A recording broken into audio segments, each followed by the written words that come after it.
రామ్ చరణ్ గారి గురించి మాట్లాడాలంటే చాలామంది అంటే నేను కాలేజీలో ఉన్నప్పుడు చాలామంది ఏమంటారంటే, ఏ మా మా బాయ్ ఫ్రెండ్, మా లవర్ సేమ్ రామ్ చరణ్ లాగా ఉన్నారు అన్న ఎగ్జాంపుల్స్ కూడా చెప్పిన రోజులు ఉన్నాయి అనమాట. ఓకే. సో ఇవాళ అయితే the so mega Ram star. Charan గారు మూవీ మాట్లాడబోతున్నాం.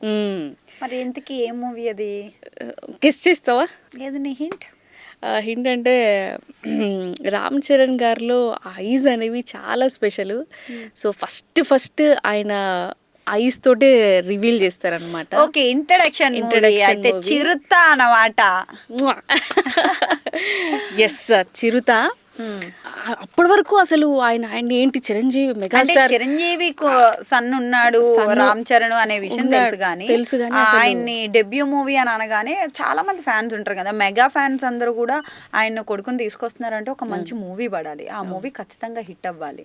బికాజ్ ఎందుకంటే అటు ఫ్యాన్స్ హర్ట్ అవ్వకూడదు, బికాజ్ అండ్ డైరెక్టర్స్ కూడా చాలా మంది ఆలోచిస్తారనమాట. బికాజ్ ఎందుకంటే అంత మెగాస్టార్ చిరంజీవి గారి మూవీ వాళ్ళ సంధి అంటే మరి ఆయనకు తగ్గట్టు యాక్ట్ అవ్వాలి, హీరోని ఎంత ఎలివేషన్ ఎందుకనంటే దాన్ని ఆ వారసత్వాన్ని అనేది కంటిన్యూ చేయాలి.